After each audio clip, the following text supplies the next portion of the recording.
Bueno, entonces sigamos en el desarrollo de la asignatura Teología del Culto. Teología del Culto. Estamos hablando en el capítulo específico acerca de los elementos del culto para poder recrear nuestras mentes y caer donde vamos a desarrollar hoy. Dentro de esos elementos del culto señalamos el sábado pasado que los elementos del culto serían, en primer lugar, la Sagrada Escritura o Palabra de Dios. En segundo lugar, hablamos de la comunión, cena del Señor o Eucaristía. En tercer lugar, estuvimos hablando acerca de, podemos devolver aquí para recordar los elementos del culto. Ahí está. La lectura de la Sagrada Escritura, la predicación, la absolución, el saludo y la bendición, la salmodia de la iglesia, o sea, esa es la himnología o adoración y alabanza, y las formas de proclamación indirecta, himnos, oraciones, confesiones de fe, etc. Pero que todas esas son solamente parte de lo que corresponde a la palabra de Dios. Pero entonces, porque las tres los elementos elementos principales serían esas. Ok, así es. Esos serían los elementos del culto. Exacto, los fundamentales. Estamos apenas desarrollando la palabra de Dios que se subdivide en nosotros ahora. Así es. Entonces tenemos 1, 2, 3, 4, 5 elementos fundamentales del culto. Y de esos 5 elementos fundamentales estamos en la palabra de Dios que se divide entonces en esta forma. O sea que apenas estamos disertando el primer elemento del culto que es la palabra de Dios. Exactamente. Decíamos que nuestras iglesias evangélicas que yo he llamado de última generación, ¿ya? Porque la palabra evangélica, al igual que la palabra o término católico o católica, pues en nuestro medio se pretende limitar para designar con este término a ciertos movimientos o ciertas denominaciones. Entonces, así como la palabra católica se utiliza para designar la iglesia de Roma o la iglesia romana, la palabra evangélica se utiliza en nuestra época para designar a el movimiento evangélico pero de última generación, o sea, del llamado etos pentecostal, y ni siquiera hoy estaríamos hablando del etos pentecostal porque ahora hay un neopentecostalismo, o sea, los nuevos movimientos pentecostales, porque el movimiento pentecostal clásico está representado por las grandes organizaciones carismáticas o pentecostales como las Asambleas de Dios, los cuadrangulares, la Iglesia de Dios, la Iglesia Pentecostal Trinitaria, no unida, sino la Trinitaria, que es la Iglesia Pentecostal Misión Internacional. Esas serían las organizaciones pentecostales clásicas, pero de esas organizaciones pentecostales clásicas se han desprendido otras organizaciones independientes, más nacionales, más regionales o locales que globalizadas o mundiales, porque si se habla de las Asambleas de Dios, las Asambleas de Dios están en más de 200 países, unos 240 países del mundo. Es el movimiento o es la denominación pentecostal más grande del mundo. Si usted habla de la iglesia cuadrangular, pues está también en más de 180 países en el mundo. Pero el pentecostalismo de última generación o neopentecostalismo son movimientos nacionales o locales que muchos de sus fundadores salieron de estas organizaciones que estoy mencionando. Entonces, la palabra evangélica en nuestro medio se ha suscrito o se ha limitado únicamente para designar el neopentecostalismo de hoy. Entonces, en el neopentecostalismo y en el pentecostalismo clásico, cuando se habla de la palabra de Dios como elemento del culto, se suscribe la presencia de la palabra de Dios a dos hechos específicos. En primera instancia a la predicación y en segunda instancia a la lectura, que se hace como apertura de la celebración cúltica, como lectura que se hace al iniciar la reunión cúltica. Ya, en esos dos hechos se suscribe en los movimientos evangélicos pentecostales la palabra de Dios. Pero en el mundo evangélico clásico, o sea, en las iglesias evangélicas clásicas, para no irnos a las iglesias más históricas, en las iglesias evangélicas clásicas, que son la iglesia luterana, la iglesia evangélica de Alemania, conocida popularmente como iglesia luterana, en la iglesia reformada de estirpe calvinista, fundada por Calvino, y en la iglesia presbiteriana, que también es de estirpe calvinista, pero que no fue fundada por Juan Calvino, sino por John Knox, el discípulo de Teodoro Beza, que a su vez fue discípulo de Calvino. La palabra de Dios no está presente únicamente en una lectura previa o en una lectura introductoria de tipo cúltica y en la predicación. No, la palabra de Dios está presente en otros momentos del culto. Entonces, la manera como la palabra de Dios está presente en las iglesias evangélicas clásicas y en las iglesias históricas, entiéndase por iglesias históricas, ¿cuáles? Ortodoxa, anglicana y la iglesia de Roma, pues está presente también de otras formas. Entonces, más o menos hemos aquí sacado, hemos resumido la manera como la palabra de Dios está presente en esas celebraciones cúlticas de las iglesias clásicas de esta forma: lectura de la Sagrada Escritura, predicación, absolución, y ahorita vamos a ver qué es eso en el mundo clásico, el saludo y la bendición, la salmodia, que es todo lo que tiene que ver con los salmos, y las formas de proclamación indirecta, que son himnos, oraciones y confesiones de fe. De esas formas está presente la palabra de Dios en las celebraciones cúlticas históricas o clásicas. Ok, seguimos.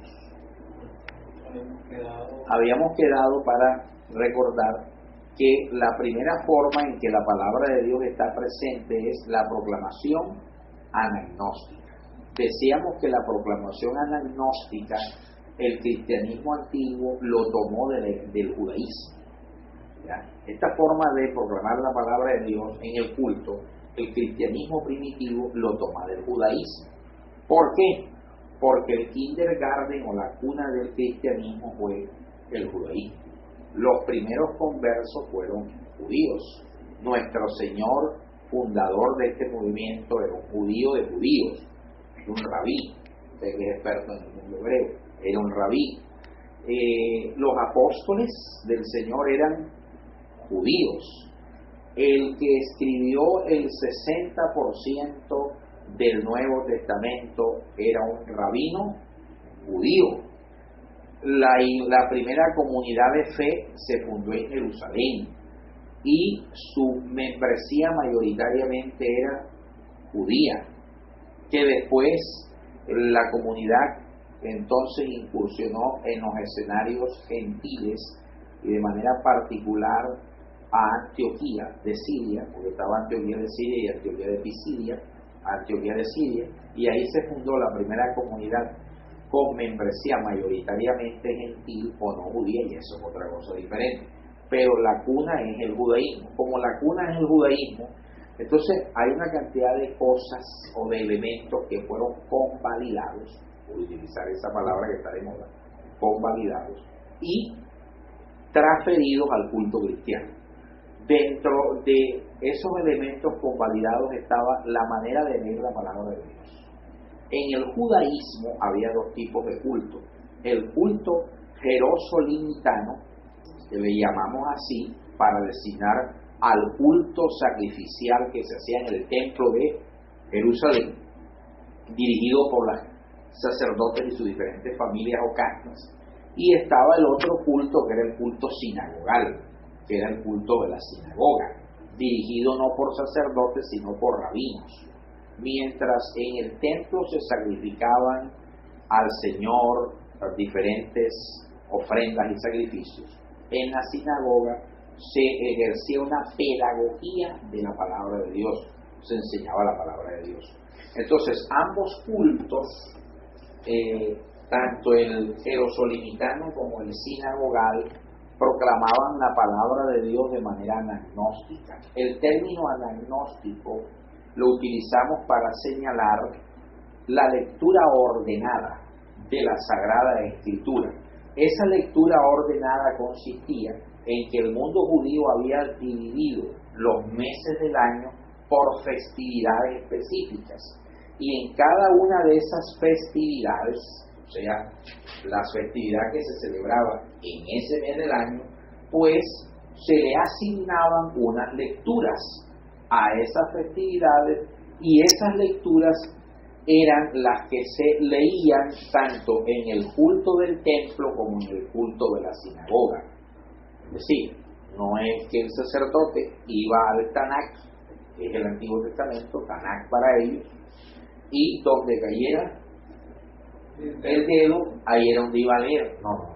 No era que el rabino cogía la Torá y donde le cayera el dedo en la Torá, eso era lo que iba a leer. No, ya las lecturas estaban definidas. Entonces, el año era dividido por festividades sagradas del Señor: Pesha, Hanukkah, Yom Kippur, tabernáculo, luces, etcétera. Entonces, a cada una de esas fiestas había unas lecturas ya estipuladas, sacadas de la palabra, y esas lecturas eran las que se hacían tanto en el culto del templo como en el culto de la sinagoga. Tenemos alguna referencia bíblica al respecto, que ahí está, en Lucas 4:16. El evangelista Lucas nos recuerda esa costumbre que la iglesia tomó del judaísmo. Allá en Lucas 4 dice que el Señor entró a una sinagoga, como era la costumbre de los judíos, y abrió el rollo del libro del profeta Isaías, en ese texto muy famoso, profético, mesiánico, que dice: el Espíritu del Señor está sobre mí, porque me ha ungido y me ha enviado para hacer esto y esto y esto y esto y esto. Y cuando leyó, cerró el rollo. Esa era la lectura estipulada para ese día. No es que Jesús tiró el dedo para ver que cayera, no. Esa era la lectura estipulada para ese día. Después que cerró el otro rollo, empezó a hacer una disertación exegética de ese texto, y casi lo linchan, casi lo matan, porque la disertación exegética que hizo de ese texto lo refirió a él, diciendo: a la verdad esto hoy se ha cumplido, porque el que está ahí soy yo. Ese que dice que el Espíritu de Dios está, ese soy yo. Eso lo vieron con un acto de soberbia, de orgullo, y casi lo linchan en plena sinagoga. Entonces eso lo tomó la iglesia del judaísmo, esa manera de proclamar la palabra de Dios. O sea, la proclamación anagnóstica es la referencia a las lecturas ordenadas que se hacen de la Sagrada Escritura. Ahora, ¿cómo lo hacía la iglesia? El culto de la iglesia se fue organizando poco a poco. No es que del arcángel Miguel haya traído del cielo, esta es la organización del culto. No. ¿Ya? Se fue organizando, porque la celebración cúltica necesitó una construcción, y esa construcción cúltica de los elementos que iban a ser parte de la celebración cúltica de la iglesia que estaban haciendo fue un proceso que se dio desde los apóstoles. Se murieron los apóstoles y continuó el proceso de estructuración cúltica en los discípulos de los apóstoles, que eran los padres de la iglesia. ¿Ya? Entonces, los padres de la iglesia no solamente nos proporcionan la definición de las grandes doctrinas que usted cree, Trinidad, Cristología, sino que también tienen un aporte cúltico. Ellos también fueron un instrumento insustituible en el desarrollo, perfeccionamiento y estructuración del culto de la iglesia. Entonces, como el culto se fue desarrollando, fue la iglesia la que empezó a decir: los elementos que deben ir en nuestra celebración cúltica son estos, y estos, y estos, y esto se hace así, y esto se hace asado. O sea, ellos no entregaron esa responsabilidad a la improvisación espontánea de cada ministro o rector pastoral de una comunidad. No, sino que fue una construcción que tenía el consenso de toda la iglesia. Entonces, dentro de esa construcción aparece esto: leer la palabra de Dios de manera ordenada. Pablo lo recomienda a Timoteo en la primera de sus cartas, en el capítulo 4, versículo 13. Así que ahora la iglesia, que hizo, también dividió el año en festividades, ¿cierto? Así como el judaísmo cogió el año y lo dividió por fiestas, que acabamos aquí de mencionar, la iglesia también cogió el año y lo dividió por fiestas. Pero ya las fiestas de la iglesia eran diferentes a las fiestas judías. Porque recuerden ustedes que en el capítulo número 13, del 13, si no estoy mal, 15, del libro de los Hechos de los apóstoles condenaron el pretendido movimiento judaizante. Los judíos querían judaizar a los no judíos y utilizar a la iglesia como instrumento de propagación del judaísmo y no del mensaje de Cristo. Entonces los apóstoles fueron claros y dijeron: a los gentiles convertidos no los vamos a judaizar. Ellos no tienen necesidad de guardar el Shabbat, ni nuestras fiestas solemnes, ni circuncidarse, porque la salvación es por la fe en Jesucristo y no mediante la observancia de nuestras prácticas culturales o festivas. Entonces la iglesia no tomó las festividades judías para celebrarlas, no. La iglesia cogió el año y también lo dividió por festividades, pero no judías, sino por festividades cristianas que recordaban los grandes hechos de Cristo, ¿ya?, y los grandes acontecimientos de la consumación de la historia de la salvación. Por ejemplo, decíamos el sábado pasado que la iglesia dijo: bueno, en tal tiempo del año vamos a recordar y vamos a hacer una pedagogía de la fe en torno al sacrificio de nuestro Señor, en torno a la obra que nuestro Señor hizo en la cruz y a la resurrección. Esto va en esta época. La iglesia también dijo: para esta época vamos a recordar y vamos a hacer una pedagogía de la fe en torno a la encarnación, o sea, al misterio de que Dios Hijo se encarnó, se volvió hombre, se hizo humano y nació en medio de nosotros. A eso le llamaron ¿cómo? Navidad, que no es la Navidad nuestra, eso de comprar regalos, luces, tragos, no. Era una festividad de enseñarle al pueblo la significación teológica, bíblica, salvífica o revelacional del nacimiento de nuestro Señor. Entonces, el año también la iglesia lo dividió por festividades ya cristianas. Y a esas fiestas les designó lecturas de la palabra de Dios conforme a esas festividades. Muy bien. Esa es una de las maneras en que la palabra de Dios se proclama, de manera anagnóstica, o sea, que es la lectura ordenada.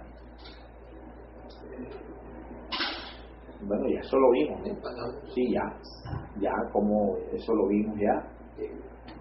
Ahora, ¿cuál es? Continuamos con lo mismo, la segunda parte, sobre el tema de la escogencia de la lectura. Ok. O sea, seguimos aún en el primer ítem. Seguimos aún en la primer ítem, que es la programación anagnóstica de la palabra de Dios, que es las lecturas ordenadas de la Escritura durante el año. Dice: pero ¿con qué orden hay que hacer esas lecturas en el culto? Se podría pensar que el último texto leído es en cierta manera el coronamiento de todas y será la base de la predicación. Es preciso pues adoptar el orden que es a la vez tradicional y lógico: el Antiguo Testamento, epístola y qué más, y evangelio. El evangelio es llamado corona de toda la escritura. Explico esa parte.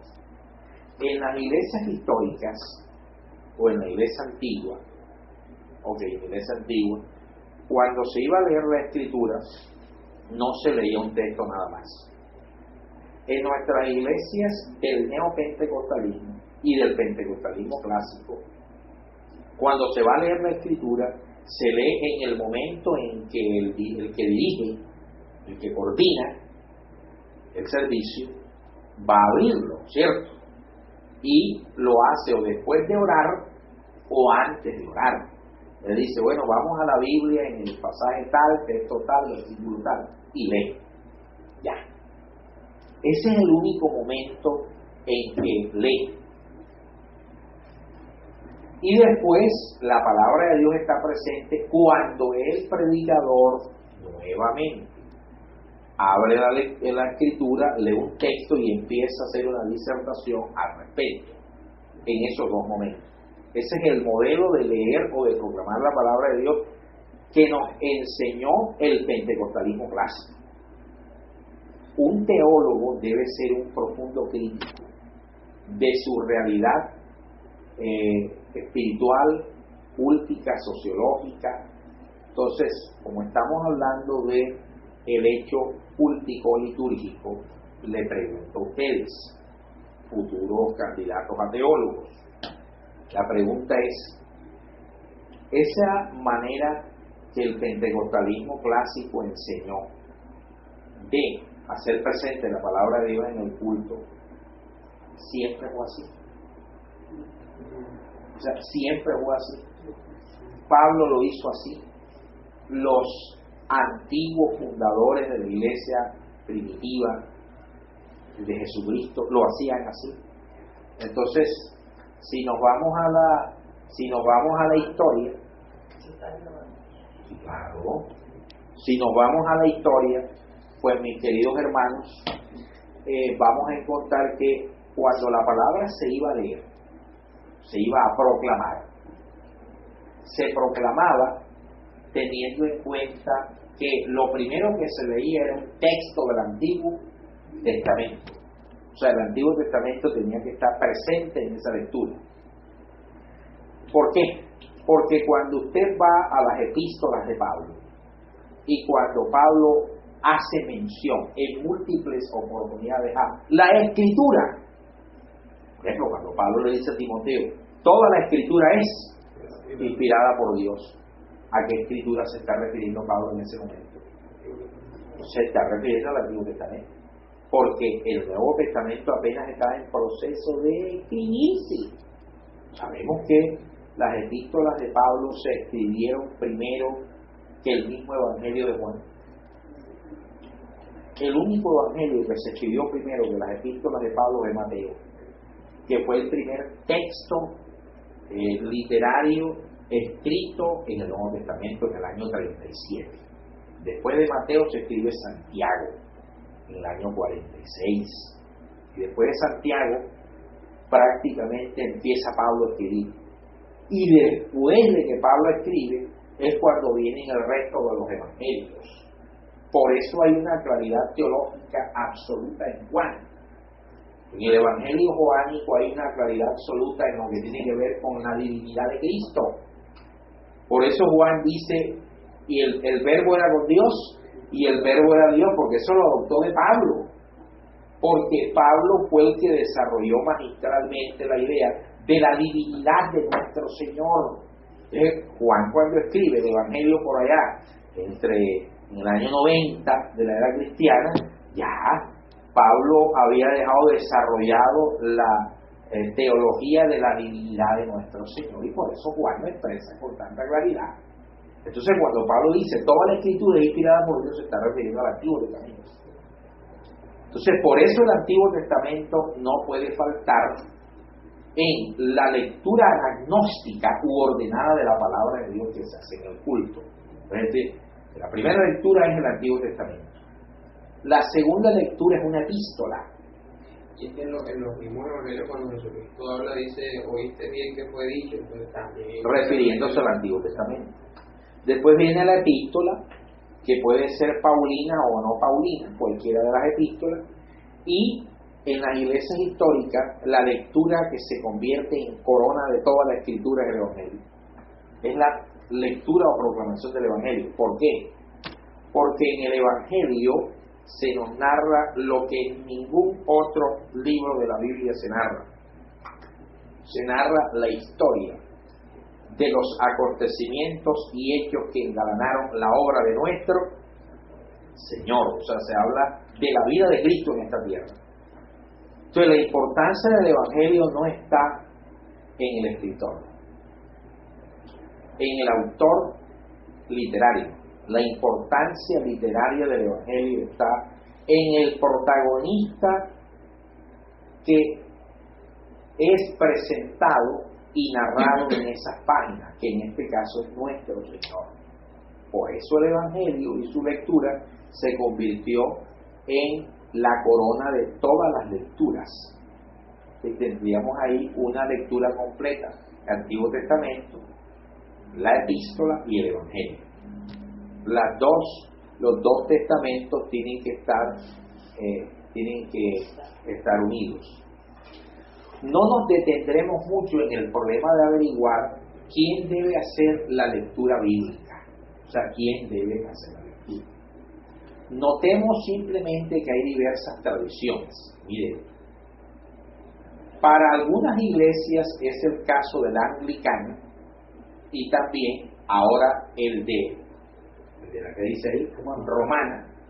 Se mantiene la tradición judía de que todo hombre, y entre paréntesis está también la mujer, si no hay hombres en la iglesia romana, puede ser llamado a hacer la lectura bíblica con tal que sea apto para el culto, es decir, que esté bautizado.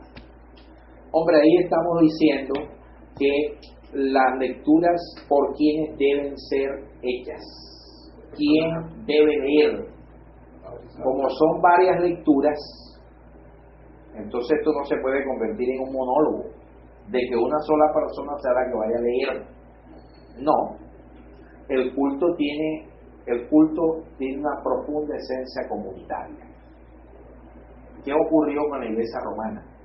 La iglesia romana, cuando se produjo el cisma de Oriente en el año 1053, entonces la iglesia romana o iglesia latina empezó a construir su propia tradición, ya la iglesia romana, año 1053, y en esa tradición que la iglesia romana construyó, la mujer fue relegada. La mujer la relegaron para el rincón de los templos, de las viejas catedrales europeas del medioevo, y el culto se clericalizó. Cuando yo digo que el culto se clericalizó, era que el sacerdote romano era el chacho de la película. Él era el que hacía todo.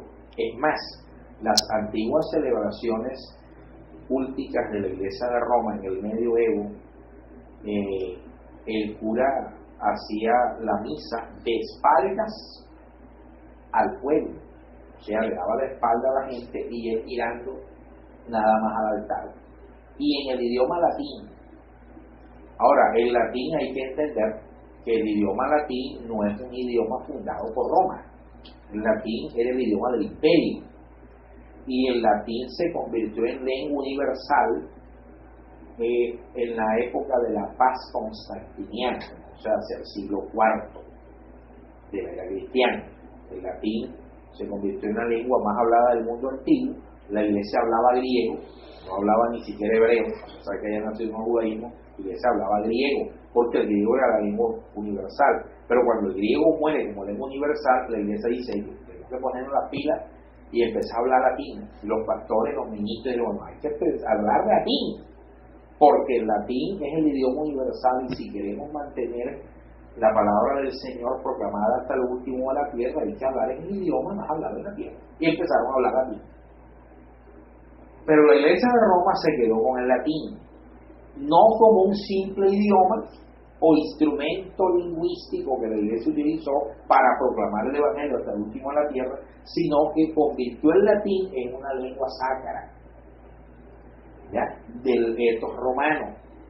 Entonces, en la Edad Media, en el medioevo, el cura romano, la misa era en latín, y ya muchos europeos no hablaban latín. La gente no le entendía qué era lo que estaba diciendo el cura. ¿Quién entendía? La viejita por allá, que era la que se acordaba, y los demás lo único que repetían era amén, amén, y el cura no entendían eso. Entonces, ¿qué hizo Cuando llegó la Reforma Protestante en el siglo XVI, Lutero lo primero que dijo fue, bueno, hay que desclericalizar el culto. Y la manera de desclericalizar el culto es que el culto se haga en la lengua de cada país. Entonces, el protestantismo clásico trajo ese aporte al culto. Ahora el culto va a ser en el idioma de cada país. Y Roma se quedó con su culto en latín. Entonces, si el culto es en alemán, hay que hacerlo en alemán. Si es en Francia, está en Francia, hay que hacerlo en francés. ¿Ya? Y de esa manera, ya las lecturas las podían hacer toda persona bautizada. O sea, se desclericaliza el culto. Se la puede hacer una mujer o la puede hacer un hombre, obviamente que sea bautizado en la iglesia. Esa tradición la desarrolla la iglesia anglicana, la iglesia de Inglaterra, y después la adopta entonces la iglesia romana, porque la iglesia romana se dio cuenta que estaba quedando en el olvido. ¿Y qué hace la iglesia romana hace poco? En el Concilio Vaticano II. La iglesia romana en el Concilio Vaticano II de Juan XXIII, en ese momento el Papa de Roma. El Concilio Vaticano II dice, hombre, la misa hay que hacerla en el idioma de cada país. O sea, le dio la razón a Lutero, que lo que pasa es que se la dio muy tarde, ¿ya? Porque estamos hablando de que el Concilio Vaticano II fue en el siglo XX y Lutero trae y se la dio sin dárselo. Y el Lutero está en el siglo XVI. Entonces estamos hablando de 4 siglos. 4 siglos después la Iglesia de Roma adoptó lo que Lutero hizo, y era el culto hay que hacerlo en el idioma de cada país, porque ya la misa en latín no es atractiva, hay que hacerlo en el idioma de cada país. Lo hizo Roma, ¿ya? Y empezó a darle una participación a las mujeres.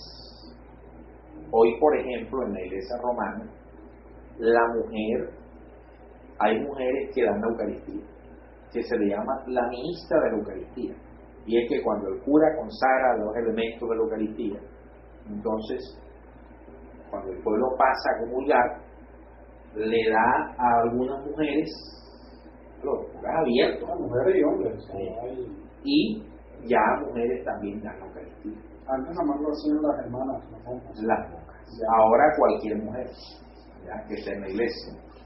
Entonces son algunos avances. Ahora otro avance es que el Papa Romano Francisco ha creado una comisión para estudiar la ordenación de mujeres diáconas, mujeres sacramentales en el diaconado. Porque aquí prácticamente esas mujeres que dan la hostia son las diáconas en ese momento de la misa, porque son las que atienden toda la parte del altar, las que le llevan esto y a lo otro, entonces hacen todo el papel de diácono, pero no tienen no están investidas o revestidas con la dignidad del diaconado. Y también se está mirando la posibilidad, lo escuché, es para mirar el tema de recibir hombres casados. Sí. En el sacerdocio. Lo que pasa es que ahora hubo, en el último sínodo que hubo ahora a final de año, no lo aprobaron los jóvenes. Los jóvenes. No, los jóvenes. En el sínodo de jóvenes no.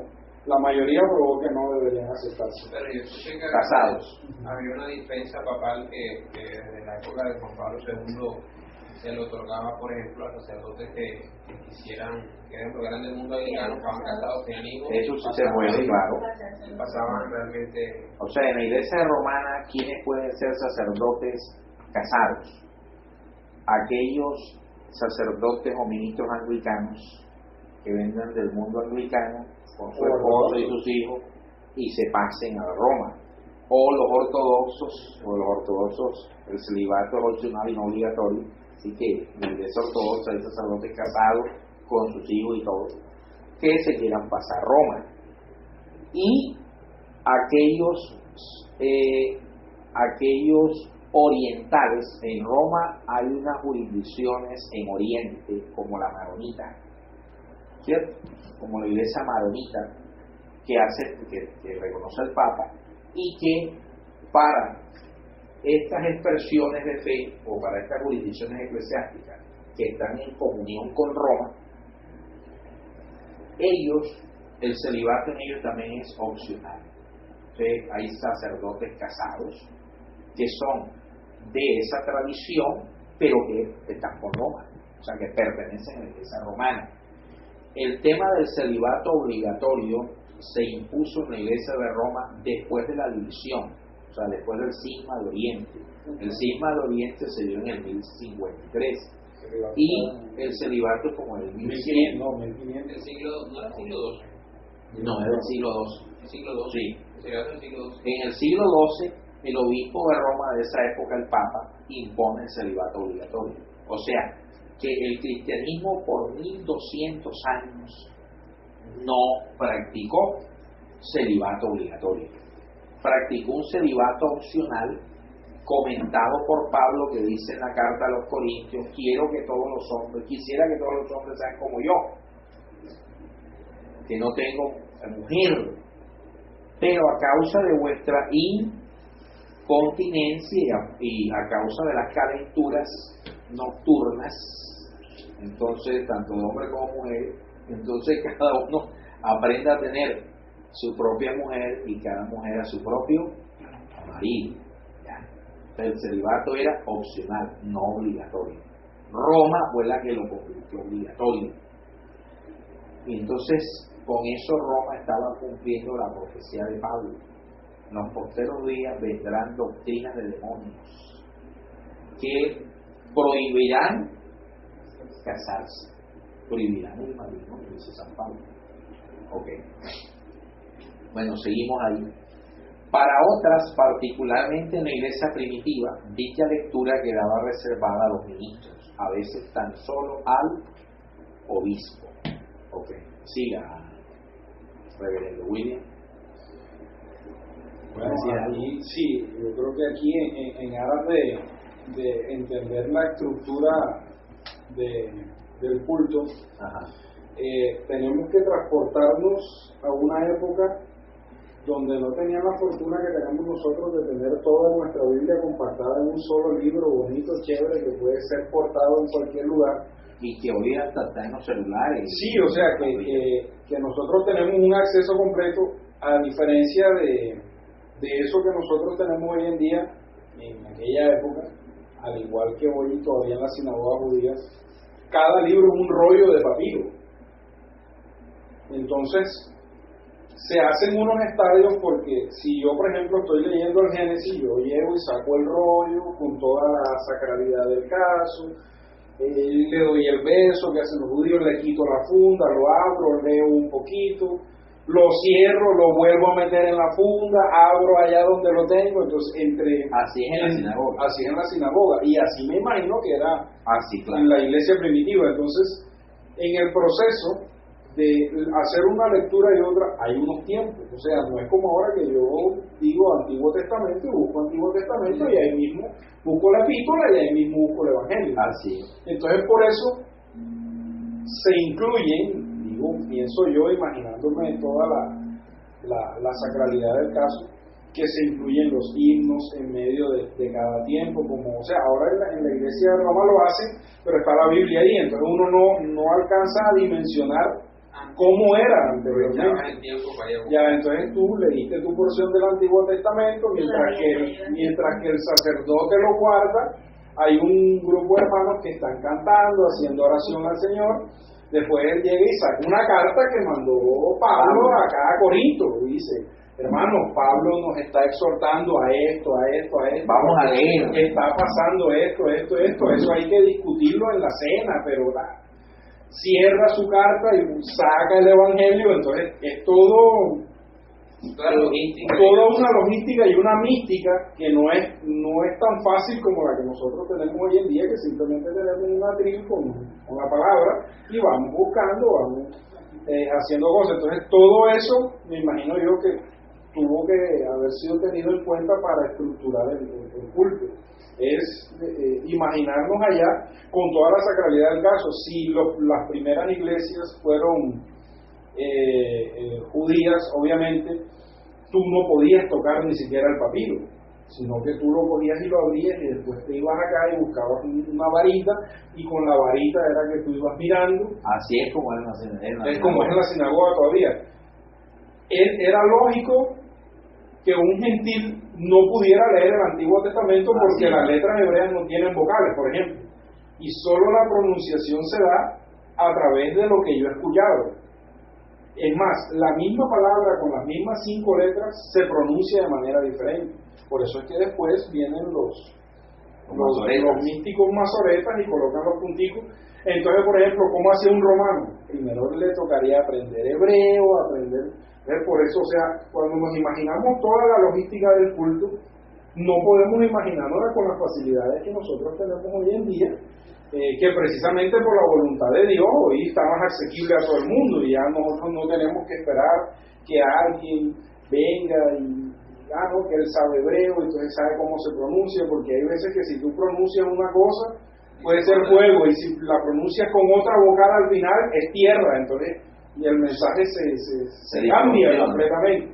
Entonces hay que entender esa mística, la forma como hacían ellos para de pronto conservar los papiros, que eran muy costosos, no eran fáciles de conseguir. Si de pronto los tenían metidos todavía, por ejemplo, en un baúl con una funda arriba, todo el proceso es irnos allá para tratar de entender cómo era que el culto se desarrollaba en ese momento. Y me imagino que por eso todas las estaciones del culto se dieron de tal forma que en el judaísmo el rabino, como yo siempre le digo, el rabino no inventa. El rabino hace una lectura y después comenta lo que los sabios rabinos anteriores certificados comentaron sobre esa lectura. O sea que iba a la exégesis. No había exégesis, porque la exégesis ya era parte de la Torá oral, que es el Talmud. Por eso iba a la exégesis, que para ellos era el Talmud. Era el Talmud, entonces que recogía todas las tradiciones rabínicas de los sabios antiguos. De los sabios antiguos. Entonces, de acuerdo a la orientación de la sinagoga, que en aquel momento me imagino que era un poco menos diversa que hoy en día, porque, por ejemplo, hoy en día, si la sinagoga es sefardí, ellos hacen la lectura y solo van a los sabios sefardíes, no van a los sabios askenazis ni a los hasídicos. Ya, en aquella época, como apenas también se estaba construyendo todo este Talmud, y habían 2 Talmud, había el Talmud de Jerusalén y había el Talmud babilónico. Entonces, de acuerdo a la corriente, entonces imaginémonos todo el andamiaje completo. Entonces, hacer la lectura, que en aquel momento era la parashá de la fiesta judía, porque todavía no habían hecho los padres de la iglesia el cambio. Correcto. Leer el profeta que profetizó eso.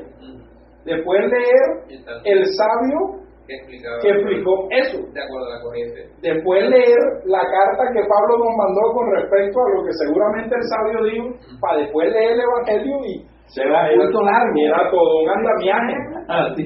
Era todo un andamiaje. Nuestro hoy. Sí, son cortos. Corticos y eso. Por ejemplo, en la iglesia de Roma, en los años 90 alcanzábamos a vivir misas de 1 hora y media. Hoy en día un sacerdote te hace una misa de 1 hora y media, a la misa siguiente no le va a nadie. Ya, misas express, 45 minutos, media hora, dependiendo. Y los cultos nuestros, de los evangélicos, también están, cuando empiezan a hacer varios cultos en el domingo, tienen que reducir porque no hay forma. Esto es 1 hora y media, tremendo reloj así, poniendo imágenes, van en cuenta regresiva, o sea, ¿cuánto te va quedando? Eso es lo que se maneja ahora. Y también pasa en las iglesias, por ejemplo, en mi caso, a veces los restos de mi suegro están en la iglesia del Perpetuo Socorro, y a veces hemos llegado, por ejemplo, a misa de 5, y llegamos a misa de 5 y mi suegra dice, este padre no me gusta casi como da los días. Entonces nos comemos la misa de 5 y la de 6, porque en la de 6 viene el sacerdote y me imagino que acá debe pasar lo mismo. Llegamos al servicio de hoy, pero está el pastor España. A mí me gusta que el pastor España habla de eso y se queda para el de 9. Ahí está el pastor. Ya, entonces todo eso es un andamiaje interesante de ver y de entender. Ahora, habían otros factores, la persecución. ¿Dónde hacías tú un culto tan largo y que la gente no tuviera normalmente usaban era las zonas donde estaban los cementerios, y de paso ahí tenían el tema de la época de los mártires, precisamente ahí fue adquiriendo la referencia de los nombres de las capillas en función de los lugares santos, en función de los santos que habían sido martirizados. Entonces era una cuestión compleja. Ya el hecho de llegar era complejo porque tenías que no te vieran. Si ibas ahí en familia, que tu mujer se fuera con los niños por el otro lado y tú por acá, porque ¿para dónde van todos juntos? O sea, es toda una cosa que cuando ya uno la mira, se da cuenta todo el sacrificio que hacía la gente para asistir a un culto. Era complejo. No había aire acondicionado, ni videobeam, ni televisor. La próxima clase se intenta y ya no estamos en la época de la catástrofe.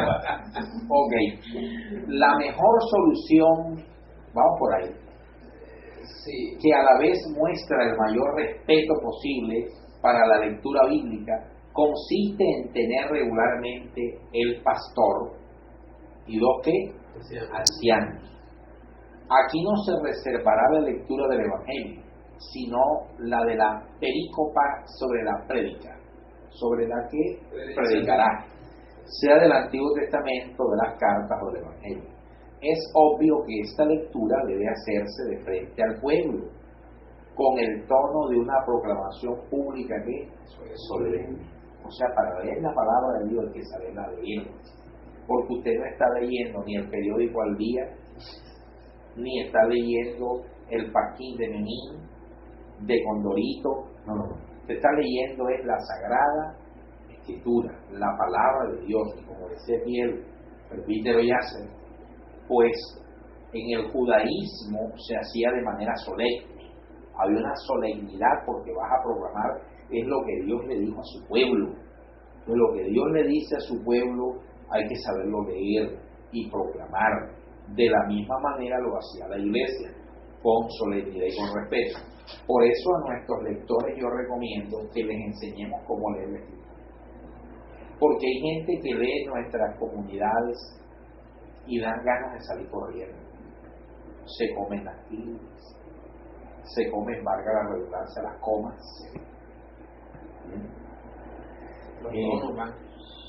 No lo saben leer, muy rápido, van a leer y parece que se estuvieran ahogando.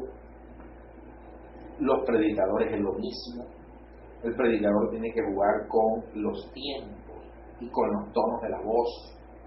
Entonces hay predicadores que siempre utilizan el mismo tono, o muy alto, y eso es quillón. Por eso tiran en las iglesias evangélicas la policía, o le tiran en la Secretaría del Medio Ambiente, o cuando es demasiado pasivo, da sueño, un tinto por favor que me voy a dormir, las moscas se sienten. Entonces hay que saber también jugar o utilizar los tonos de voz. En la proclamación de la Escritura es lo mismo, el mismo cuento. O sea, hay que leerla con solemnidad, con respeto. Ya que hay tres lecturas, parece inútil favorecer la costumbre de distinguir un lado de la epístola a la izquierda de un lado del Evangelio a la derecha. Costumbre que se extendió en Occidente en la Edad Media. Hay simbolismos que se convierten en parasitarios. Explico lo siguiente, para poder entender eso. El sábado pasado dije que en las iglesias históricas o clásicas hay tres lugares. Está el altar, que es la mesa principal donde está la comunión. Eso es la iglesia evangélica clásica. Usted va a una iglesia luterana y lo va a encontrar así. En el centro está el altar, que es una mesa donde está la comunión. Va a la iglesia presbiteriana clásica, no esta que hay aquí, no la clásica, y va a hacer lo mismo. Reformada, lo mismo. A un lado, al lado izquierdo, hay un atril, la parte de Y al lado derecho, viendo de frente la iglesia o viendo de sí, de frente. Y al lado derecho hay otro atril. En uno de los atriles se puede leer o se lee el Antiguo Testamento, la Epístola o el Salmo, y en el otro se utiliza para proclamar de manera exclusiva el Evangelio. Y la predicación como tal, no la lectura, sino la predicación como tal, se hace en el atril donde se lee el Antiguo Testamento, los Salmos y la Epístola, porque el otro atril está reservado únicamente para proclamar el Evangelio por la solemnidad del Evangelio, o sea, porque el Evangelio, repito, contiene la vida de nuestro Señor. Entonces, de esa manera es como se hace en estas expresiones de fe. Nosotros en el mundo evangélico no hay altar, o sea, en el centro no hay mesa de altar, en el centro lo que hay es un ¿qué? Un atril, porque el mundo evangélico pentecostal suscribió el culto nada más al hecho del cántico y al hecho de la predicación. En el mundo pentecostal, el pentecostalismo también construyó su propia dinámica cultica, o sea, construyó su propio culto. ¿Y usted? Construyó su propia experiencia cultica. Entonces el pentecostalismo, el culto que construyó es sencillo. Se abre el culto con una oración espontánea que hace la persona que va a dirigir. Posterior en algunos se reprende más al diablo y se nombra más a Satanás que a Dios, porque llegó primero Satanás que el Señor. Entonces, el que va a abrir el culto apenas ahora le dice: vete, Satanás. O sea, Satanás ya está ahí. Satanás es un fiel que llega al culto temprano. Sí, es más puntual que los evangélicos. Y después de eso viene la lectura y ya. Y después de la lectura vienen las alabanzas. Después de las alabanzas, esa es la construcción que hizo el pentecostalismo de su culto. Después de las alabanzas viene la ofrenda. La ofrenda. Después de la ofrenda vienen los anuncios. En algunas se anunciaba hasta de qué color tenía una hermana la pantaleta. Eso se anunciaba de todo. Que después que se acaba el culto hay unas butifarras allá afuera para que respalden la obra misionera. Allá están las morcillas, las evangélicas, porque había morcillas evangélicas que no se rellenaban con sangre, sino con un arroz y le echaban un tinto. Entonces yo la conocí en Bogotá predicando. O sea, esta es la morcilla que se puede comer, porque esta es la morcilla convertida. ¿Oye? Y después de eso venía la predica. Y después de la predica entonces venían las oraciones por los enfermos y todo lo demás, la gente que se iba a convertir. Y ya, después venía una oración final de bendición y despedida. Fuera. Eso es. Ya después el neopentecostalismo le metió algunas cosas más. O sea, el neopentecostalismo, para hacerlo un poco más atractivo y más agradable. ¿Ya? Entonces, en el neopentecostalismo ya algunos gringos, panameños, puertorriqueños, del Caribe, dominicanos, etcétera, pusieron de moda ¿qué? El tema de, eso se vio mucho en Panamá, venga y qué, y selle la palabra, o sea, selle la predicación, la palabra. Todos esos elementos nuevos salen ya del neopentecostalismo. Y entonces se utilizan otros instrumentos simbólicos, que llega el predicador para impresionar a la gente que este es el manto de no sé qué, para impresionar a la gente que este es la unción del agua de no sé qué, este es el café ungido, sí, señor, allá de William, ¿ya? Y que se toma este café se sana el hígado, ¿ya? Que este es el no sé qué. Ahora hay una cantidad de locuras. Entonces ya esos son los nuevos elementos que han degradado y han perrateado el culto en el nuevo pentecostalismo. Ok. ¿Qué es lo que dice ahí? ¿En qué? Parasitarios. Esos son los parásitos. Ok. Dice, es una lástima ver a veces a hombres que leen la Biblia públicamente llevando puesto un qué, un impermeable que ni siquiera está abrochado, o sea, mostrando pecho,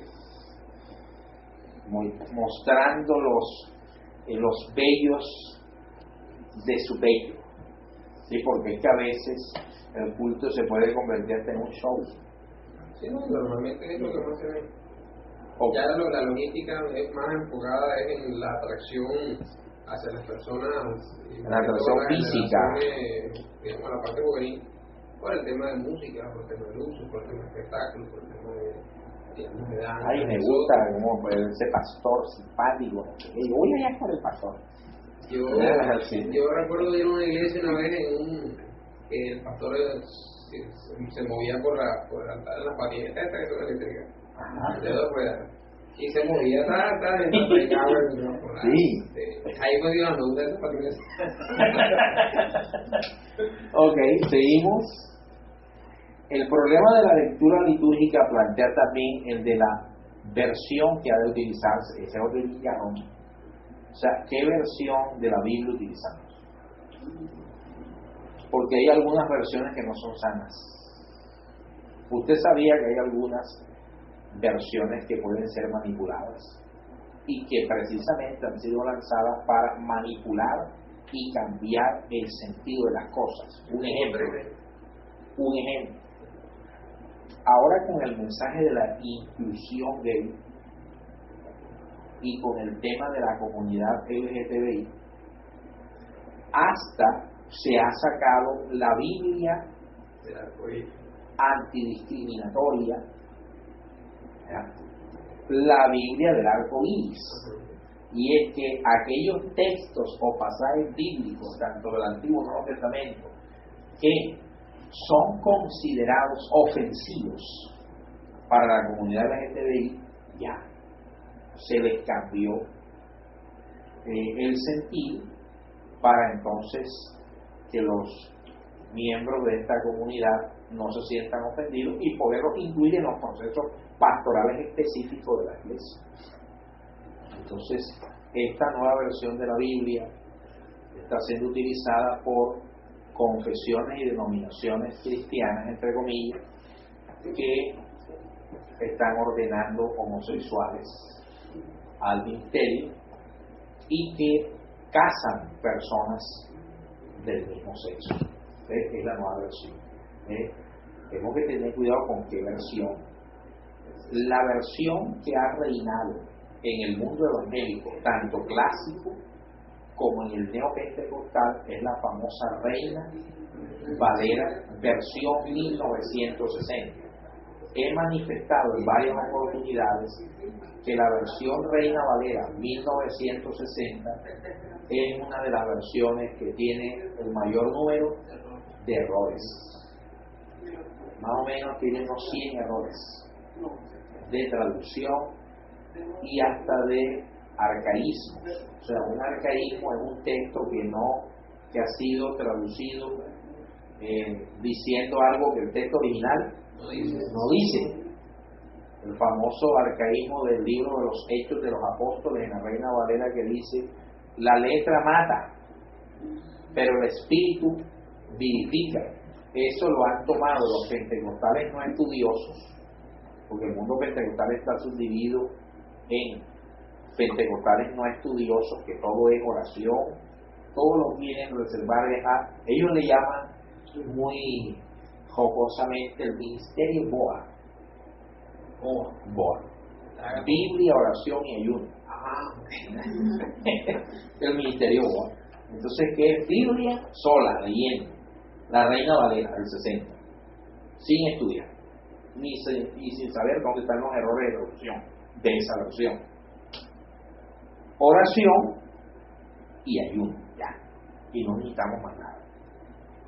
Entonces, pues con eso cantidad de gente ha dicho locuras y está la versión que manejan, por ejemplo, la que hablamos antes de empezar una clase, la que manejan los testigos de Jehová, que es la traducción del Nuevo Mundo de las Santas Escrituras, que es la que ellos mismos imprimen allá en la Watchtower, que es la Torre Religiosa, que tiene su propia Biblia. Que es una defensa de Biblia. Y que sí, o sea, prácticamente cuando uno la compara con cualquier otra, llámese Reina Valera, nueva versión internacional, o sea, uno se da cuenta de que hay versículos modificados, versículos donde le cambiaron la puntuación, versículos donde, digamos, borraron, quitaron versículos, poner una raíz. O sea, nosotros tenemos acá uno donde la usamos a veces para comparar. Y por ejemplo, como ellos no son trinitarios, entonces hay los versículos en el Evangelio de Juan que hacen alusión digamos, a la Trinidad, son modificados para que no se note que Cristo realmente es Dios, sino que es ese ser enviado por Dios. Exactamente, es ese ser ahí que creó antes de la creación para crear lo demás. Entonces todo eso está modificado en esa Biblia. Bueno, entonces tenemos que tener cuidado con qué versión usted está leyendo, porque qué tal que usted utilice de lectura, si como usted utiliza la Reina Valera del 60, qué tal que usted utiliza de lectura de la palabra de Dios un texto que no hace parte del original, o sea, un error de la traducción. Usted no estaría leyendo la palabra de Dios, está leyendo el error de la traducción. Ahí nos encontramos con uno, el de 3 son los que dan testimonio en el cielo. Dice el Padre, el Hijo y el Espíritu Santo. Y estos 3 son uno. Y exactamente, ese versículo enseguida explica la Trinidad para todo el mundo, pero realmente el texto original dice agua, sangre. El texto original dice porque 3 son los que dan testimonio en el cielo. Hasta ahí. Entonces le agregaron y la Reina Valera del 60 dice el Padre, el Hijo y el Espíritu, y estos 3 son uno. El texto original dice porque 3 son los que dan testimonio en el cielo. Okay. Ocurre que en el siglo IV el obispo de Ávila, siglo IV, traduce la Biblia, y en la traducción que él hace, cuando él se encuentra que Juan dice porque 3 son los que dan testimonio en el cielo, el obispo de Ávila, al traducir la Biblia, aparte, no como texto, sino un comentario exegético aparte, porque él hace una traducción comentada. Entonces, aparte, el obispo dice, hombre, yo creo que lo que Juan está diciendo aquí es que los 3 que dan testimonio en el cielo son el Padre, el Hijo y el Espíritu. Pero eso él lo colocó como su comentario personal, no como parte del texto. La Reina Valera del 60 no tuvo cuidado y colocó ese comentario del obispo de Ávila como parte del texto bíblico original, y por eso hoy la Reina Valera del 60 lo dice así. Ese es el llamado coma o anio. Coma significa extensión, no que esté en estado de coma. Coma, extensión, joanio, o sea, extensión al texto de Juan. Que la Reina Valera del 60 tomó el comentario del obispo de Ávila, traductor de la Biblia en el siglo IV, y colocó su comentario como parte del texto, y así ha llegado a las iglesias evangélicas hoy. Eso lo utilizan mucho los pentecostales unidos, y si lo utilizan los testigos de Jehová, para garrotearnos y para decir, no, pero ustedes están utilizando, ahí sí, un texto que no está en el original, porque en el original no dice eso se lo aprendieron, ¿verdad? Entonces, por eso siempre he recomendado que la versión de la Reina Valera del 60 es una versión que utiliza un lenguaje muy clásico, muy bueno, pero usted debe identificar dónde están los errores para no estar aplicando los errores, o en su defecto compre la Reina Valera revisada, contemporánea o actualizada, que es la misma Reina Valera pero sin los errores de la Reina Valera del 60. Entonces, ojo con qué versión leemos. Nosotros usamos, me gusta mucho la Dios habla hoy. Era la del canon largo. Sí, bueno. Muy bien. ¿Por dónde vamos? Bueno, los claretianos usan la Biblia de nuestro pueblo. también con el canon de que supuestamente fue esa Biblia comenzó a salir por ella como en el año 2001, 2002, y es de un alemán que duró 10 años realizando la traducción, y dicen que es una de las más cercanas. Ellos comenzaron a... Bueno, ya después lo que dice el tema de las versiones, abajo dice: es preciso abrir las lecturas bíblicas con una oración de epíclesis. La palabra epíclesis significa invocación. Esta debe revestir litúrgicamente dichas lecturas para situarlas en su respectiva teológica. Bueno, ahora vamos con la segunda manera de proclamar la palabra. La primera manera entonces de proclamar la palabra es la lectura ordenada. Segundo, la proclamación clerical de la palabra de Dios. ¿Qué será eso? Con este término, un poco ambiguo, se entenderán esos momentos en que el ministro en el culto, por medio de una fórmula bíblica, anuncia al pueblo, ¿qué cosa? Saludo, absolución y ¿qué más? Y bendición del Señor. Comencemos con algunas notas históricas muy breves.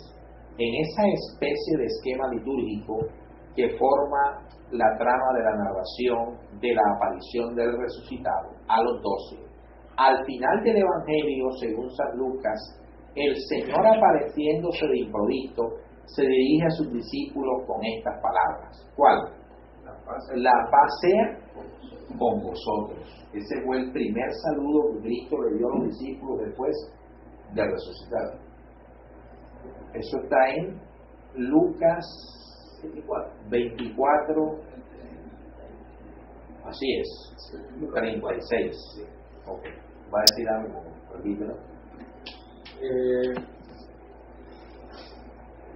Cuando nosotros tomamos del hebreo lo que debió pronunciar el Padre Cristo, que es Shalom, nosotros lo traducimos como paz, pero en realidad la palabra Shalom es más que paz.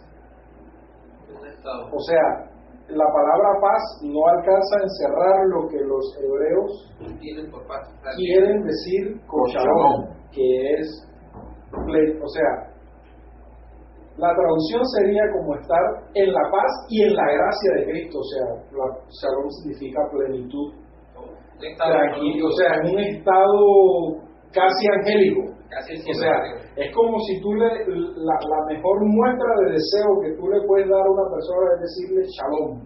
O sea, que ese estado de plenitud esté contigo. Nosotros lo traducimos como paz porque es la palabra que más se acerca, pero en realidad es un estado mucho más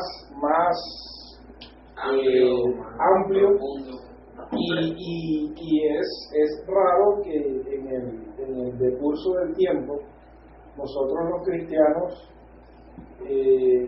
hayamos perdido la costumbre de hacer ese saludo, no importa que sea con la palabra. O sea que aquí Jesucristo nuestro Señor, que es un judío, que es políglota, porque nuestro Señor hablaba lenguas en cantidad.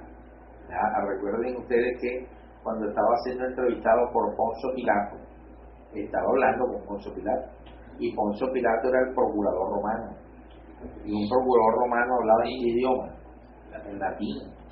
Entonces Jesús hablaba latín, pero Jesús hablaba griego, Jesús hablaba obviamente hebreo porque es su lengua vernácula. Ahora, había hebreo rabínico, había hebreo talmúdico, todo eso lo hablaba Jesús. En arameo, cuando habló con la mujer sirio-fenicia, debió hablar en arameo. Y acuérdense ustedes que la niña que él resucitó le dijo Talita Cumi, que algunos evangélicos pentecostales dijeron, estaba hablando en lenguas. Ya no, estaba hablando en una lengua, de lengua aramea, Talita Cumi. Eli lama sabactani. No era que llamaba Elías, estaba hablando en arameo, ¿no? Y era, Dios mío, ¿por qué me has abandonado? El otro de Telestai también no es consumado, es porque Entonces cuando Jesús sale al encuentro con sus discípulos después de resucitar, y Lucas dice que el Señor los saludó con la paz sea con vosotros, ahí está hablando en hebreo y es el término que usted acaba de traer a colación a esta clase, y es shalom. Shalom, shalom, shalom, alef. Entonces Jesús está saludando con un saludo bíblico. No les está diciendo, ¿cómo les va? ¿Cómo están? Hace 3 días que no los veía, todo bien. Soy yo, hola Jesús, ¿cómo? No, estaba saludando con la palabra. Entonces aquí estamos hablando de una de las segundas formas de proclamar la palabra en el culto, es mediante su proclamación clerical. O sea, cuando hablo de lo clerical, estoy hablando del ministro. Del ministro. El ministro es el director del culto, como es el director de orquesta. Y el ministro puede colaborar haciendo que la palabra de Dios se haga presente en el culto de esta forma. ¿Cuándo? Cuando el ministro va a saludar a la congregación. Entonces, cuando el ministro va a saludar a la congregación, saluda con el saludo de la palabra, con el saludo bíblico, y es una de las formas en que la palabra está presente. ¿Eso de dónde lo tomó la iglesia? De Cristo, específicamente de el momento en que nuestro Señor resucita y saluda a sus discípulos, porque ustedes deben recordar que aquí yo dije que el verdadero culto, ¿cómo se llama? El verdadero culto es Jesucristo. Jesucristo es el culto hecho carne, porque la vida de Jesús fue una vida cúltica, y la vida de Jesús, que es una vida cúltica, el culto llamado Jesucristo comenzó desde su encarnación y finalizó en esta tierra con la resurrección. Entonces este culto duró 33 años en esta tierra. Por eso el velo del templo se rasgó, y se rasgó porque Dios mismo estaba indicando, este es el perfecto culto. No necesito que me den otro culto. Los millones de animales que han sido sacrificados en el templo y en el lugar santísimo por el sumo sacerdote no es comparable con el sacrificio y el culto que el sumo sacerdote, que es mi hijo según la orden de Melquisedec, me está dando. Así que ya no tiene sentido este viejo culto, y por eso rasgo el templo. Entonces la vida de Jesús de Nazaret es una vida cúltica. Todo lo que él hacía era para honrar y agradar a su Padre. ¿Y qué es el culto? No es el culto una honra y un agradecimiento a Dios. Por eso nuestro Señor, repetimos, es el perfecto culto, porque todo lo que él hizo tenía un objetivo: agradar a su Padre. Así que este perfecto culto que es nuestro Señor, cuando sale de la tumba y la deja vacía, ¿cómo saluda a otros actores del culto, que en este caso son sus discípulos? La paz sea con vosotros. Por eso la iglesia antigua, cuando el pastor o el ministro iba a saludar a la congregación en el culto, no decía hola, hola, hola, no, no. El ministro decía es la paz sea con ustedes o con vosotros. Con eso estaba proclamando la palabra de Dios mediante un saludo tomado de la Biblia. Usted hizo referencia a una palabra que es interesante, que es kuhn, o sea, kuhn. Sí, cuando él le dice a la niña que se va a llegar. Talita. En realidad, la primera oración de la mañana del judaísmo, cuando se lavan las manos antes de tocarse cualquier lugar del cuerpo, e en especial los ojos, el primer agradecimiento que ellos dan es porque el alma volvió al cuerpo. O sea, ellos consideran que cuando uno está durmiendo, el alma va a un estadio entre la plenitud de Dios y este plano. Entonces, cuando uno se despierta, el alma vuelve. Por eso es que dice. O sea, esa palabra es despertarse. O sea, es la traducción que nosotros podíamos hacer. Cuando nuestro Señor le dice a Lázaro que haga algo, le dijo, pues, debió haberle dicho, Cugmi, despiértate. Pero para nosotros eso, como la traducción no tiene la misma significancia, tuvieron que ponerle levántate, pero en realidad es lo que hizo ahí fue darle una orden al alma de Lázaro para que bajara otra vez al cuerpo.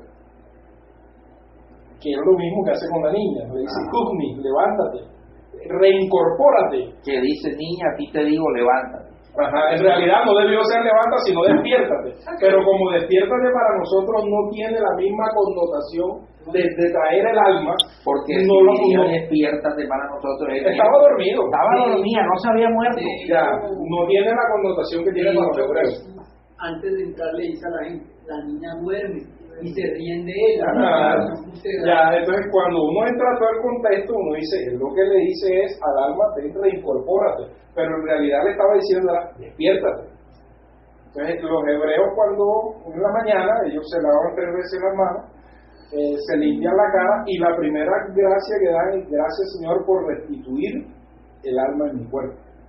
O sea, por permitir que el alma baje. Entonces cuando Jesús hace eso, como está en un medio hebreo, lo que le dice es despiértate, reincorpórate. Y él es un hebreo. No levántate. Pero si nosotros no podemos decir, porque es que no hay, es complicado.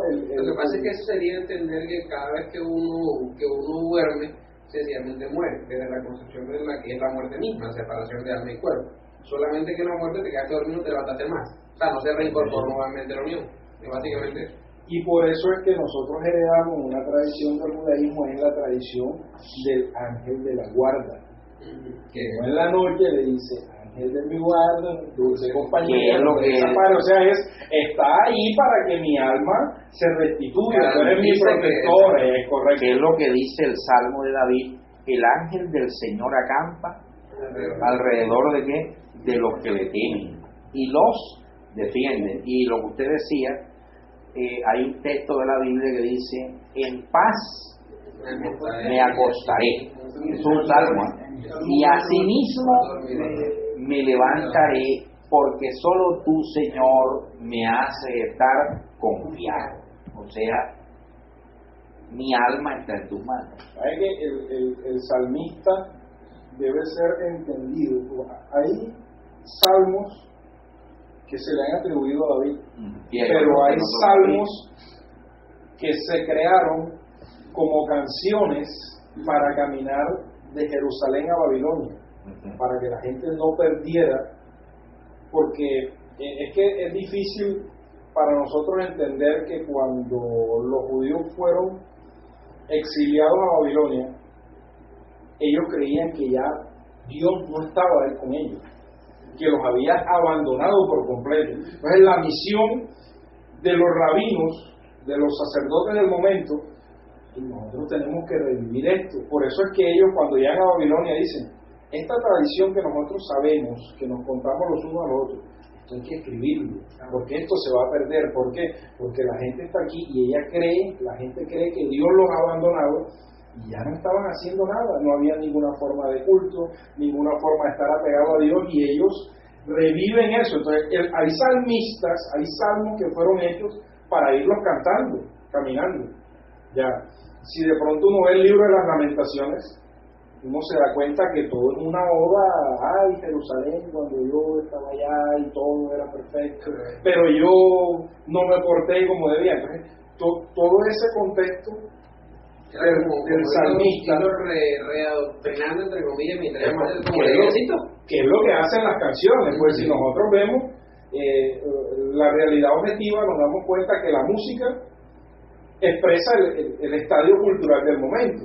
Nosotros de pronto, en la época nuestra, 90, uno escuchaba ¿qué? Radiotiempo, vallenato.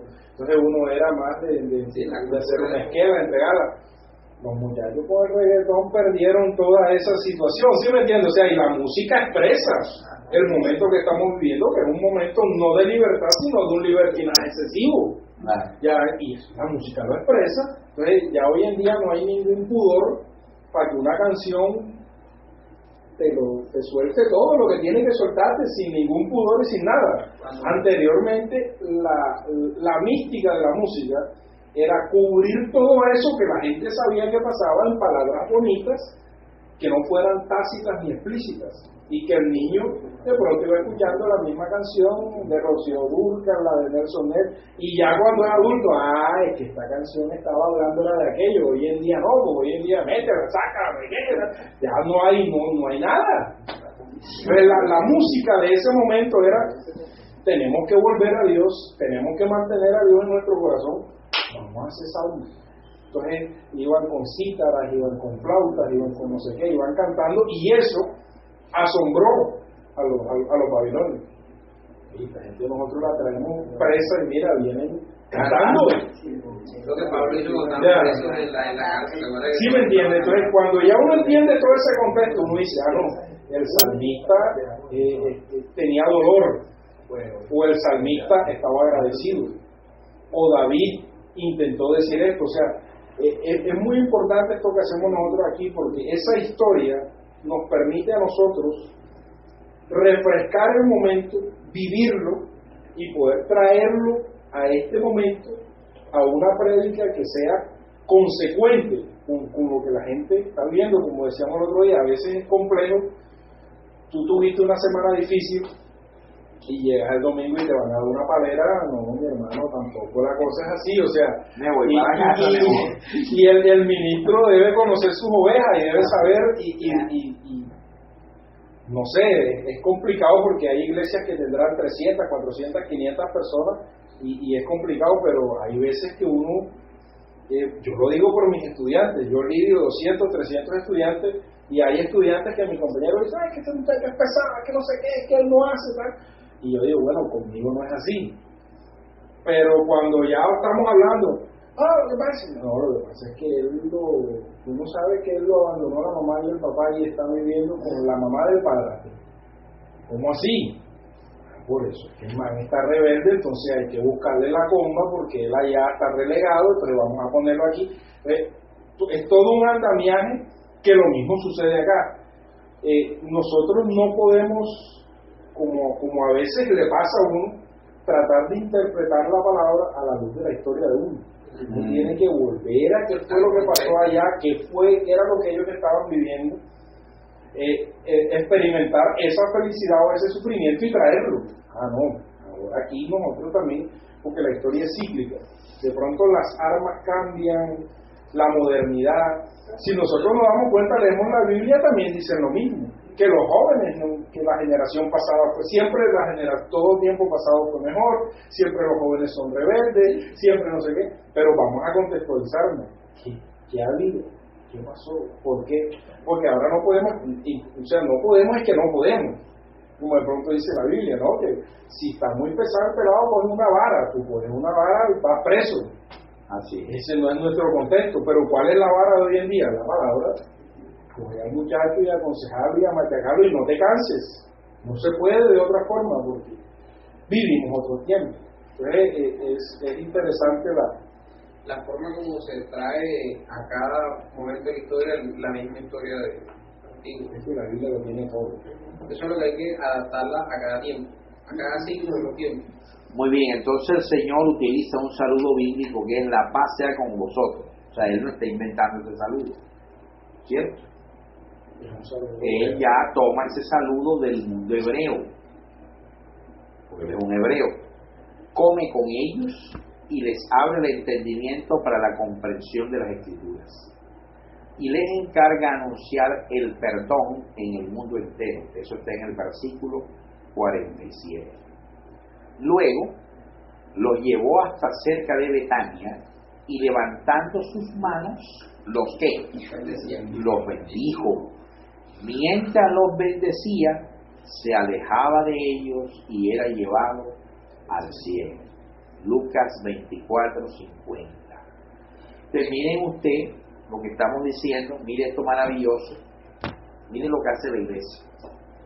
La construcción del culto también se dio mediante un proceso analítico de todas estas realidades cristológicas. Como Cristo es el perfecto culto, entonces la iglesia entendió que esa construcción cultica de la iglesia tenía que convertir a Cristo en centro de esa estructura cultica de, valga la redundancia, del culto de la iglesia. Entonces, si Cristo saludó después de resucitar con un saludo que no estaba inventando él, sino con un saludo bíblico de la escritura veterotestamentaria y de la tradición rabínica, de la tradición sinagogal, sacerdotal, entonces por eso la iglesia antigua también dijo una forma en que la palabra de Dios, porque ese saludo es la palabra de Dios, en que la palabra de Dios esté presente en el culto es que cuando el ministro vaya a saludar a la congregación para iniciar el culto, debe hacerlo apelando al saludo de Cristo. Entonces, de esa forma, también la palabra de Dios está presente en el culto, en el saludo que el ministro utiliza para dirigirse a los miembros de la iglesia. Ojo, este es un saludo cúltico, no es el saludo ya personal, normal, estamos hablando de lo cúltico, del saludo cúltico. La bendición, bueno, dice que Jesús levantaba sus manos y los bendecía. Me causa una curiosidad, y es ¿qué bendición utilizó Jesús? Jesús es un rabí, o sea, Jesús no lo podemos sacar de su contexto. No es un gentil, no es un bacán así como nosotros, ¿cierto? No es barranquillero, no, él es un judío, y judío de judíos, rabí. ¿Qué saludo utilizaban qué bendición utilizaban los rabí y los sacerdotes cuando iban a bendecir a la congregación o al pueblo? Hay una bendición que es la famosa bendición sacerdotal arónica, la que está allá en la Torá, donde dice: el Señor te bendiga, el Señor te dé, ahí en la Biblia está, te dé gracia, el Señor, búsquela, ¿ah? El Señor haga resplandecer su rostro sobre ti, la bendición arónica, que era la bendición que los sacerdotes y rabinos utilizaban para despedir el culto a Dios. ¿Ya la encontró? Okay. No, en Google, por bendición arónica, para que estoy grabando, no puedo usar otro. Ok. Entonces Jesús bendecía con sus manos levantadas y fuera llevado al cielo. Era otra manera de proclamar la palabra de Dios. Los islámicos también se saludan así. Salam aleikum significa que la paz sea contigo. O sea, los y le responden wa aleikum salam. Y contigo también sea la paz. Y en el mundo hebreo Shalom aleichem, y responde aleichem shalom. Si no, mira a la gente, y nosotros, que la paz sea contigo. Y los islámicos salam aleikum. Pero es diferente al mundo hebreo. O sea, están diciendo lo mismo, solo que en su idioma. Que la paz sea contigo. Y responden wa aleikum salam, y que contigo también sea la paz. Esos son los islámicos. Los islámicos. Pero de nosotros acá no es mucho más anglo, ¿no? Hello. Ahora, Aquí está. adelante, pastor. Dice: diles a Aarón y a sus hijos que así deben bendecir a los israelitas. Ojo, eso se lo dijo quién? El Señor. El Señor. le está diciendo a Moisés, dile a Aarón y a sus hijos que así debes bendecir a los israelitas. Que el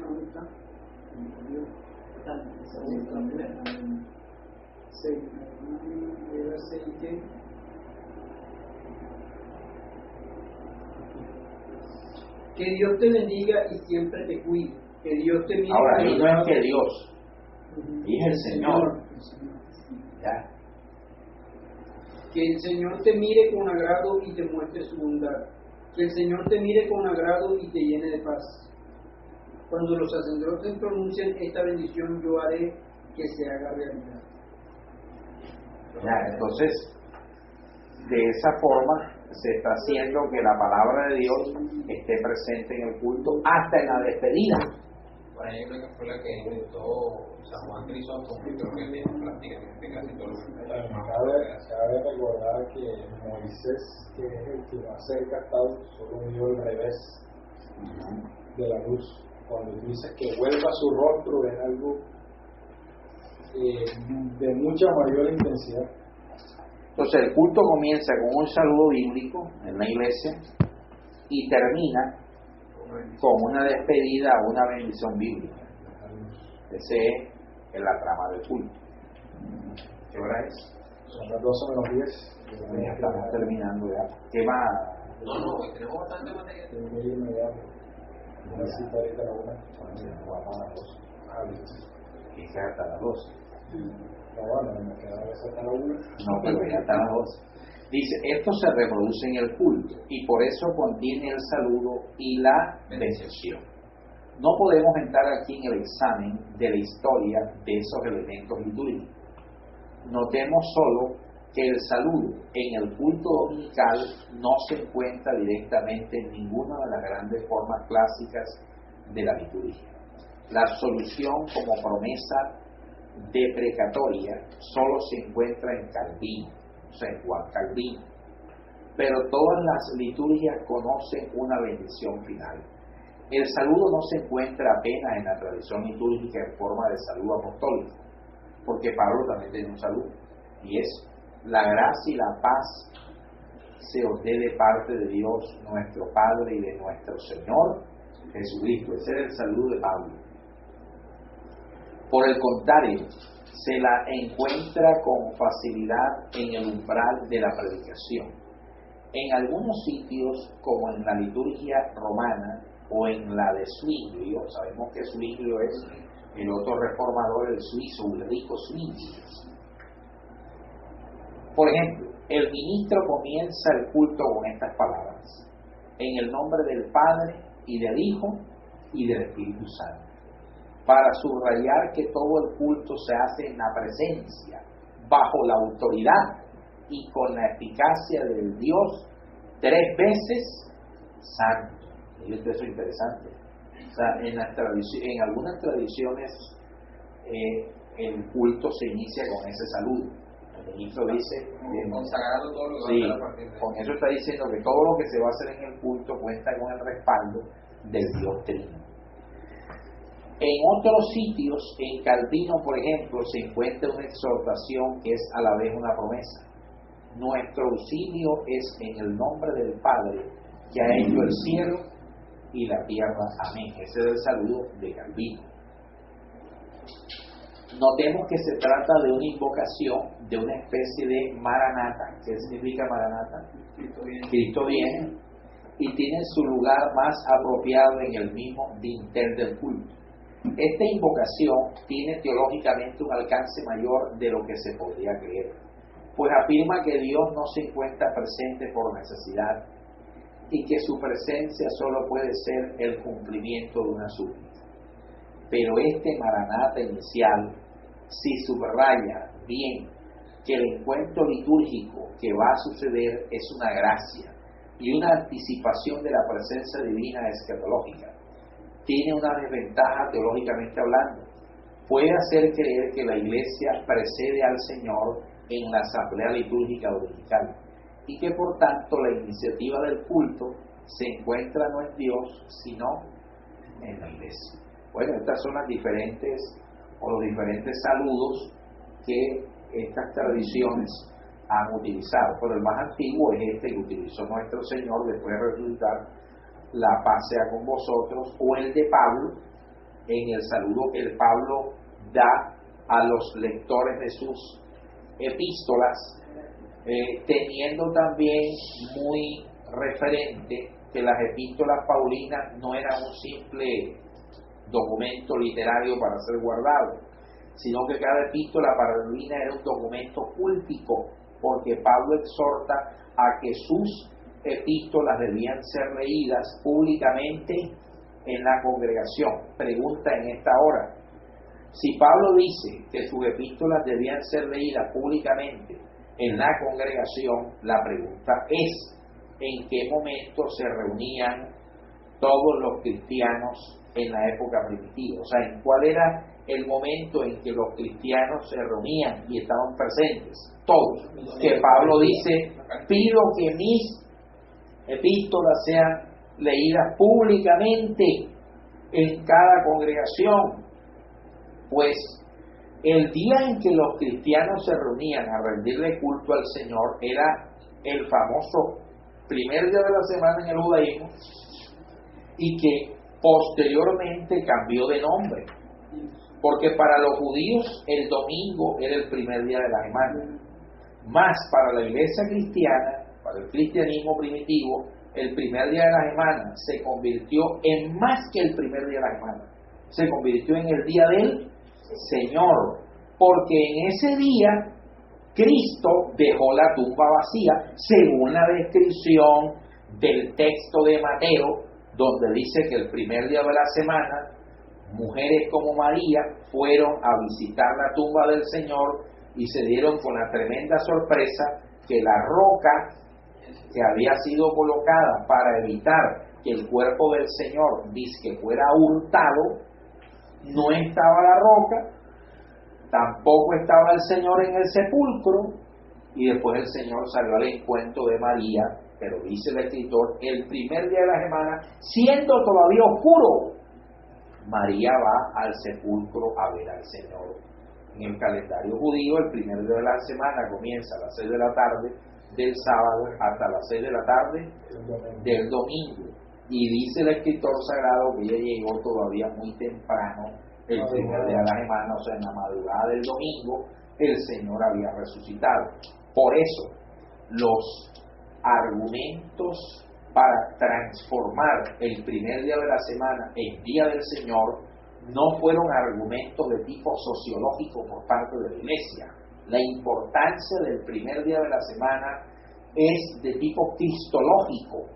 Entonces, la argumentación para llamarle ya no primer día de la semana, sino día del Señor, es una argumentación cristológica, porque en ese día Cristo resucitó.